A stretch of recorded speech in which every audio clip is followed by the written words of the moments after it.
হারিয়ে যাওয়া এই নগরীতে পা রেখে আমি নিজেই যেন হারিয়ে গেলাম কল্পলোকের অতলতলে।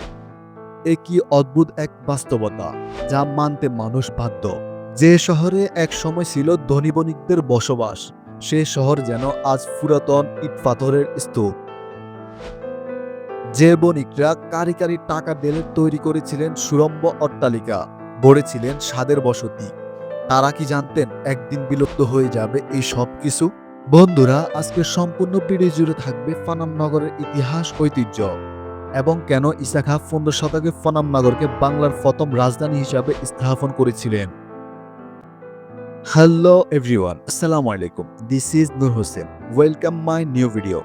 আজকে আমরা যাচ্ছি সোনারগাঁও ফানাম সিটি। এখানে কিভাবে আসবেন, কি কি দেখবেন, সম্পূর্ণ ভিডিও জুড়ে ভ্রমণ গাইড দেওয়া থাকবে। তো চলুন মূল ভিডিওতে যাওয়া যাক। বন্ধুরা, ভিডিওর শুরুতে আপনাদের জানাতে চাই কিভাবে আপনারা সোনারগাঁও ফানাম নগরে আসবেন। ঢাকার যে কোনো স্থান থেকে চলে আসুন গুলিস্তান। গুলিস্তান আসলে আপনারা পেয়ে যাবেন স্বদেশ পরিবহন, দোয়েল পরিবহন এবং বোরাক পরিবহন। এই তিনটি পরিবহন থেকে যে কোনো একটি পরিবহনে চড়ে আপনারা খুব সহজে পৌঁছে যেতে পারবেন সোনারগাঁও ফানাম সিটিতে। বন্ধুরা, গুলিস্তান থেকে মোগরাপাড়া পর্যন্ত এই তিনটি পরিবহনের ভাড়া নেবে 65 থেকে 70 টাকা। সময় লাগবে 1.5 থেকে 2 ঘন্টা। ঢাকা চট্টগ্রাম যে মহাসড়কটি আছে তার সৌন্দর্য উপভোগ করতে করতে আপনারা পৌঁছে যাবেন মোগরাপাড়ায়। মোগরাপাড়ায় পৌঁছে বাস থেকে নেমে দেখতে পারবেন ব্যাটারি চালিত অটোরিকশা।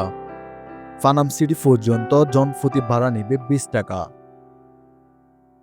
মোগরাপাড়া থেকে অটোরিকশায় চড়ে 15 থেকে 20 মিনিট জার্নি করে পৌঁছে গেলাম সোনারগাঁও ফানাম সিটির মেইন গেটে।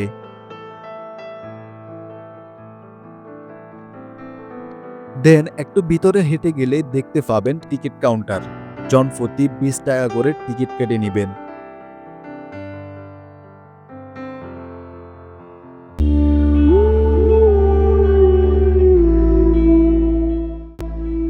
বন্ধুরা, প্রথমে চলুন জেনে আসি ফানাম নগরের প্রকৃত ইতিহাস। 15 শতকে ঈসা খাঁ বাংলার প্রথম রাজধানী স্থাপন করেছিলেন সোনারগাঁওয়ে।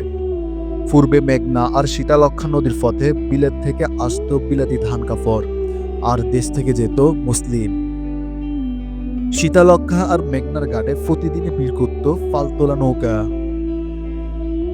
ওই সময় ইস্ট ইন্ডিয়া কোম্পানির কার্যক্রম ও চিরস্থায়ী বন্দোবস্তের ফলে ইউরোপীয় অনুপ্রেরণায় নতুন উপনিবেশ স্থাপত্য রীতিতে গড়ে ওঠে পানাম নগরী। পরবর্তীতে এই পোশাক বাণিজ্য স্থান দখল করে নেয় ইংরেজদের নীল বাণিজ্য। ইংরেজরা এখানে বসিয়েছিলেন নীলের বাণিজ্য কেন্দ্র। সোনারগাঁয়ের প্রাচীন শহর ছিল এই ফনাম। এই শহরে উপনিবেশিক দাসের দোতলা ও একতলা বাড়ি রয়েছে প্রচুর। মূলত ফনাম ছিল হিন্দু ব্যবসায়ীদের বসবাসের নগরী। তাদের ব্যবসা ছিল ঢাকা কলকাতা জুড়ে। তারাই গড়ে তোলেন এই নগর।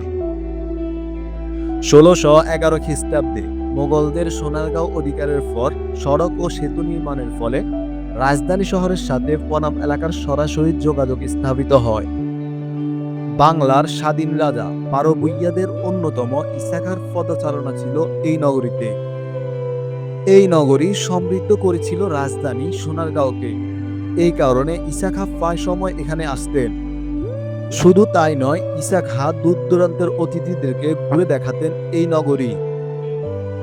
ফনামে এখন পর্যন্ত টিকে থাকা বাড়ির সংখ্যা 52টি। ফনাম সড়কের উত্তর পাশে 31টি আর দক্ষিণ পাশে রয়েছে 21টি। বাড়িগুলোর অধিকাংশ আয়তাকার, উত্তর দক্ষিণে বিস্তৃত, উচ্চতা 1 থেকে 3 তলা। বাড়িগুলোর স্থাপত্য মোগল, গ্রিক ও গান্ধারা স্থাপত্য শৈলীর নিদর্শন বিদ্যমান। বন্ধুরা, ফানাম নগরের ইতিহাস ও ঐতিহ্য নিয়ে বানানো এই ভিডিওটি আপনাদের কাছে কেমন লাগলো কমেন্ট বক্সে জানাতে ভুলবেন না। আর ভিডিওটি যদি ভালো লাগে লাইক, কমেন্ট, শেয়ার এবং চ্যানেলটি সাবস্ক্রাইব করে পাশে থাকুন।